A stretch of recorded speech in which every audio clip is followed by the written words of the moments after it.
Hello বন্ধুরা, good morning and welcome back to my channel. কেমন আছো তোমরা সকলে? আশা করি প্রত্যেকে ভীষণ ভালো আছো। আমিও ভীষণ ভালো আছি। আর ব্লগ শুরুতেই প্রথমেই বলি, আজকে 1 জানুয়ারি, হ্যাপি নিউ ইয়ার। তোমাদের সকলকে অনেক অনেক ভালোবাসা, অনেক অনেক আদর। আর সেই সাথে আমি আমার একটা নতুন ব্লগ নিয়ে তোমাদের সামনে হাজির হয়েছি।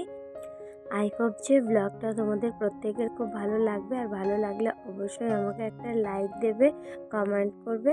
আর যারা আমার চ্যানেলে নতুন দেখছো তারা আমাকে অবশ্যই একটা করে সাবস্ক্রাইব করবে এবং আমাকে আগামী দিনের জন্যে একটু মোটিভেট করবে। নাও, আলুটা নাও, একটু রাখো। হ্যাঁ নাও। বিস্কুটটা নিলি না? হ্যাঁ, বিস্কুটটা নিবি না? ঠিক আছে। তো প্রায় দিন সকালে হোক দুপুরে হোক এই হনুমানটা আসে আমার কাছে খাবার নিতে। এবার এই এই একজনই কি না আমি সেটা বলতে পারবো না, তবে একটা হনুমানই আসে আমার কাছ থেকে প্রায় দিনই, এসে কিছু না কিছু নিয়ে যায়। আর আমি ওকে দেখলে মানে কিছু না কিছু দিই, মানে খালি হাতে ফেরাই না। আর এখনকার হনুমানগুলো তো ধরো গাছে গাছে থাকে, সেরকম ফল খাবার কিছুই পায় না, ওরা খুব ক্ষুধার্ত থাকে। ওই জন্য মানে চেষ্টা করি যে যাই থাকুক না কেন ঘরে একটু দিতে, আর ওই ছেলেও একটু মজা পায় দিলে। তো যাই হোক, সংসারের কাজ টুকিটাকি শুরু করেছি দেখো। আর টেবিলটা আজকে একটু নিচের দিকটা ঝুল পড়েছিল, অল্প অল্প ধুলো পড়েছিল, সেটা একটু চটপট ডাস্টিং করে নিলাম। আর আজকে 1 জানুয়ারি, হ্যাপি নিউ ইয়ার। বিশেষ কোনো কাজ করব না। বরকে বলেছি যে আজকে টিফিনও করব না, তেমন কোনো কাজও করব না, তুমি বাইরে থেকে যা হোক কিছু সকালবেলায় খাবার নিয়ে এসো। তো আজকে সকালের খাবারের কোনো মানে ঝামেলা রাখিনি, টিফিনের কোনো ঝামেলা রাখিনি। আর টুকিটাকি কতগুলো জিনিস বাবা পিঠে পুলি করার জন্য এনে দিয়েছে, যেমন দেখো চালের গুঁড়ো, গোবিন্দভোগ চাল, আবার হচ্ছে একটু বেসন টেসন, হ্যাড্ডা ফ্যাড্ডা অনেক কিছুই এনে দিয়েছে, ডাল টাল এগুলো এনে দিয়েছে, মাস পড়েছে। তো টুকিটাকি সেই সব জিনিসগুলো আর কি ভরা হচ্ছে। আর মাস পড়ুক বা না পড়ুক আমাদের তেমনভাবে বাজার হয় না, মানে মাসেই যে একদম আনতে হবে তেমনটা না। যখন যেটা প্রয়োজন তখন সেটা চট করে নিয়ে আসা হয়। কেউ না কেউ এনেই দেয়, মা বাবা হোক আমাদের ও হোক যাই হোক, কেউ একজন এনেই দেয়, যার জন্য আমাদের অত চাপ নেই। আর এই দেখো সকাল সকাল বসিয়েছি হচ্ছে একটা হাঁড়িতে পোলাও, বাসন্তী পোলাও। আর একটাতে দেখলে যে গোটা গরম মশলা গুঁড়ো করা হবে, একটু গুঁড়ো করে ঘরেও রেখে দেওয়া হবে, যেহেতু আমরা প্রতিটা তরকারিতেই মানে নামাবার আগে একটু ঘি গরম মশলা দিতে পছন্দ করি, সেই জন্য গরম মশলাটা একটু বেশি লাগে। আর মা বাসন্তী পোলাওয়ের জন্য সমস্ত কিছু রেডি করছে। আর এই যে টিফিন কিনে আনা হয়ে গেছে, সবাইকে দিয়ে দিয়েছি, সকলের খাওয়া হয়ে গেছে। লাস্ট আমি এবার বসে আর কি টুকটুক করে খাবো। আর এদিকে আমি খেতে খেতে আর বাইরের কাজগুলো করতে করতে মায়ের দেখো পোলাও পুরো রেডি। ভেবেছিলাম পোলাও রেসিপিটা পুরো শেয়ার করব, কিন্তু কেমন যেন তালে গোলে ঠিকঠাক করে আজকে মানে শেয়ার করতেই পারিনি। আর পোলাওটা অসাধারণ হয়েছিল, অসাধারণ ঝরঝরে, আর খেতেও খুব টেস্টি হয়েছিল। আর এই যে ছেলেকে এখানে বই নিয়ে রোদটার মধ্যে বসিয়েছি পড়তে, কিন্তু ও মানে পোলাও খেতে এতটা ভালোবাসে, করার পরেই ফার্স্ট ওকে একটু ওর ঠাম্মি টেস্ট করতে দিয়েছে, তাই বসে বসে টেস্ট করছে। তো যাই হোক, এদিকে এবার আমি মাকে বললাম তুমি যাও, পোলাওটা যখন হয়ে গেছে তুমি এবার গিয়ে বসো, গিয়ে আমি এবার চটপট পনিরটা করে নিচ্ছি। আর তেমন কিছু মানে আজকের মেনুতে রাখিনি, শুধু পনিরটাই হবে আর বেগুনি ভাজা হবে। আর গতকাল দেখেছিলে যে তোমরা অনেকটা চিকেন করেছিলাম, তো সেখান থেকে একটু চিকেন বেঁচে গেছে, তো সেই চিকেনেই মোটামুটি হয়ে যাবে, যদি আর কি মিলেমিশে খাই আর কি, সবাই মিলে ওই একটু একটু করে হয়ে যাবে। তো পনিরটা এবার বসিয়েছি, আর পনিরের রেসিপিটা পুরোটা হ্যাঁ তোমাদের সাথে শেয়ার করছি। তেমন কিছু আহামরি কিছু না, নর্মাল ঘরোয়া পদ্ধতিতেই রান্না করব, কেন কি অলরেডি অনেকটা ঘি গরম মশলা প্রচুর মানে মেটেরিয়ালস দিয়ে বাসন্তী পোলাওটা রান্না করা হয়েছে, ওই জন্য এতে আর বেশি কিছু দেবো না। শীতকাল তো বেশি তেল মশলা মানে না খাওয়াটাই ভালো, এটা আমার মনে হয়। যদিও আমি বলছি বটে, কিন্তু আমি একদমই সেটা মানি না। আমাদের প্রচুর ভাজাভুজি তেল মশলা এটা ওটা খাওয়া হয়েই থাকে। তো যাই হোক, প্রথমে পনিরগুলোকে লাল লাল করে ভেজে নিলাম। আর এখানে দেখো গোটা জিরে, শুকনো লঙ্কা আর তেজপাতা একটু ফোড়ন দিয়ে নিলাম। আর এরপরে দিয়ে দেব হচ্ছে আলু। আর আলুগুলো মোটামুটি লাল লাল করে ভাজতে থাকবো। আর আলুগুলো ছাড়ার আগে আমি একটু হলুদ দিয়ে দিলাম। হলুদ দিয়ে দিলে কি হয় জানো তো, তেলের ওপরে যদি অল্প পরিমাণ হলুদ দিয়ে দাও না, তেলটা কিন্তু বেশি দূর ছিটকোই না। আর না হলে যেই আলুটা দেওয়া হবে একদম ছ্যাঁক করে উঠে চারিদিকে জল টল ছড়িয়ে যায়, তেল ছড়িয়ে যায়, তাতে গ্যাস ওভেনটা নোংরা হয় বেশি। এই আর কিছুই না, জাস্ট একটু একটু হলুদ দিলে, তোমরাও যখন রান্না করবে তখন একটু হলুদ দিয়ে দেবে, দেখবে একদম তেল ছিটকবে না। তো যাই হোক, এতে এবার দিয়ে দিলাম আদা, শুকনো লঙ্কা, কাঁচা লঙ্কা আর গোটা জিরে দিয়ে একসাথে পেস্ট করে নিয়েছি। 2-1টা কাজু বাদামও ফেলে দিয়েছিলাম। আজকে যখন ভয়েস ওভার দিচ্ছি বসে বসে, অনেকটা রাত হয়ে গেছে আর বারবার খুব খুবই কাশি হচ্ছে। এত ঠান্ডা পড়েছে আজকে, এত ঠান্ডা পড়েছে যেন আড়ষ্ট হয়ে যাচ্ছি কথা বলতে বলতে, ভয়েস ওভার দিতে দিতে। আর আমার দেখো গলাটাও যেন আস্তে আস্তে ক্র্যাক হয়ে যাচ্ছে। প্রতিদিন রাতের বেলা বসে যখন ভয়েস ওভার দিই, প্রত্যেক দিনই দেখি গলার মনে হয় যেন একটু সমস্যা হচ্ছে, গলায় সমস্যা অনুভব করছি।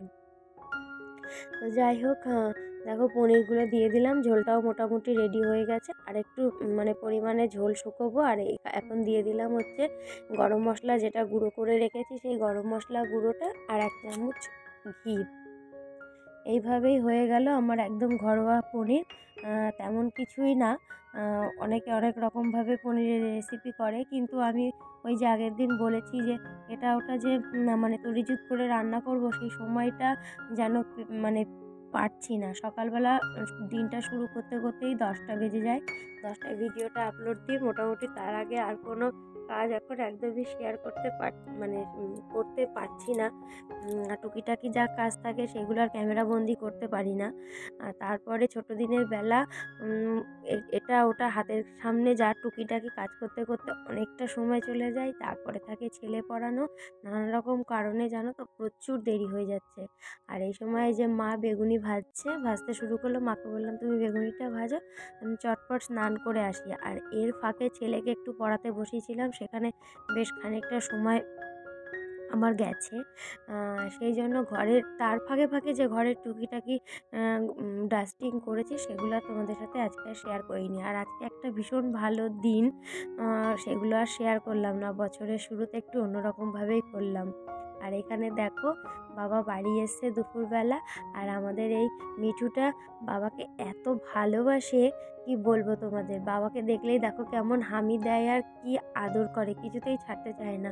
অথচ সবসময় কিন্তু ওকে আমরাই দেখভাল করি, খাবার দিই, সব করি, কিন্তু বাবার সাথে আলাদাই যেন ওর একটা সখ্যতা। দেখো কত আদর করছে। আর ও যে কি খুশি হয়, বাবা আসলেই ও ডাকতেই থাকবে।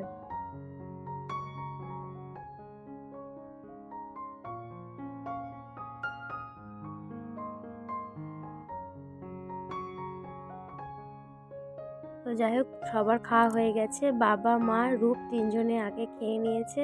আর আমার বরকে বললাম চলো তুমি আর আমি দুজনে বাকি আছি, আমরা গিয়ে একটু ছাদ পিকনিক করে গিয়ে। আর বলা মাত্রই ও রাজি হয়ে গেল। তো যাই হোক, বছরের প্রথম দিন বলে হয়তো সবটা যা যা চাইছি সব আবদারই আজকে মিটিয়ে দিচ্ছে। এই জন্য ভীষণ খুশিও লাগছে নিজেকে। আর এই যে খাবার বেড়ে নিয়েছি, দেখো অল্প একটু চিকেন, বেগুনি, আর আমার থালাটায় নিয়ে নিয়েছি পনির আর বেগুনি।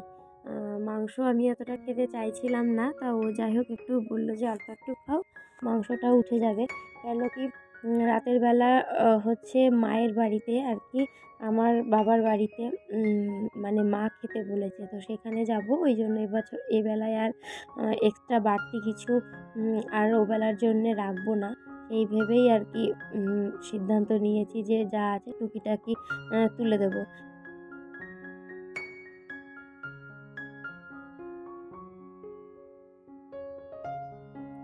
আর শীতকালে যে শীতের পোশাক কতগুলো হয়, দুপুরবেলা স্নানের আগে কতগুলো মা সকালে কাচাকুচি করেছিল ঘরোয়া জিনিস, যেগুলো সবসময় ইউজ করা হয়, সেগুলো সব গুছিয়েছি। তখন আর ক্যামেরা বন্দি করিনি। আর এইগুলো হচ্ছে শীতের পোশাক গতকালকে বেরিয়েছিলাম, তোমরা দেখলে পিঠেপুলি মেলাতে। তার জন্য আমার বরের আর ছেলে 3 জনেরই কিছু কিছু জিনিস বেরিয়েছে। সেগুলো আবার হাতে হাতে গুছিয়ে না রাখলে হয় না। তারপরে রূপ যায় পরতে, প্রত্যেক দিন যায়, কোনো দিন দুবারও যায়। তার জামা কাপড় থাকে। আর এখন একটু বড় হয়েছে না, এবেলায় যদি কোনো একটা জামা কাপড় পরে তো ওবেলায় আর সেই জামাটা পরতে চাইছে না। মানে বড় হচ্ছে একটু, মানে বোঝা যাচ্ছে। তো যাই হোক, আমি এই জিনিসপত্রগুলো এক জায়গায় আর মানে জমা হয়ে থাকলে দেখবে ঘর দেখতে ভালো লাগে না। এমনি আমাদের না ঘর ছোট, বড় না, তার মধ্যে যদি একটু পরিপাটি করে গুছিয়ে সুন্দর করে না রাখি একদমই ভালো লাগে না দেখতে। আর যাই হোক, সব যতগুলো জামা কাপড় ছিল পরিপাটি করে সব গুছিয়ে টুছিয়ে একবারে হাতে হাতেই মোটামুটি কাবার্ডের মধ্যে তুলে রাখবো।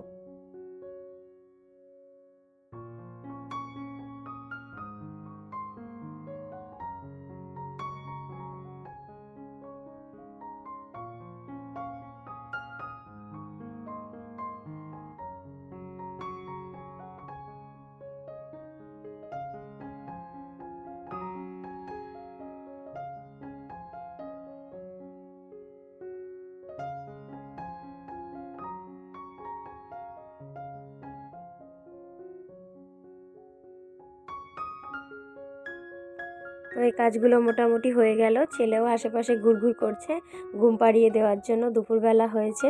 সচরাচরও তো দুপুরবেলা ঘুমের টাইম পায় না, কেননা প্রতিদিনই কোচিং থাকে সোম টু শনি।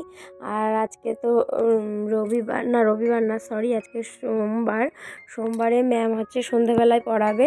সেই জন্য এই যে বেরিয়ে গেছি একটু সাজুগুজু করে নিয়ে ওকে পড়তে দিতে। আর ও যাচ্ছে এখন ম্যামের ফ্ল্যাটে পড়তে। কোচিং সেন্টারেও ম্যাম পড়াননি, উনি বললেন যে আজকে 1 জানুয়ারি ওকে বাড়িতে পাঠিয়ে দিতে। তাই ম্যামের ফ্ল্যাটে নিয়ে গেলাম, ওকে পড়তে ঢুকিয়ে দিয়ে আমি সোজা সেখান থেকে বেরিয়ে চলে আসলাম বাপের বাড়িতে। আর তোমাদেরকে আগেই বলেছি যে রাতের বেলা বাপের বাড়িতে যাচ্ছি। তো যাই হোক, যাওয়ার সাথে সাথেই মা গরম গরম এক কাপ কফি করে দিল। খেয়ে একদম মনটা ভালো হয়ে গেল। যা ঠান্ডা পড়েছে এখন যেন কফি ছাড়া আর কিছু খেতেই ভালো লাগে না। তো যাই হোক, সবসময় তো আর কফিটা খাওয়া যায় না।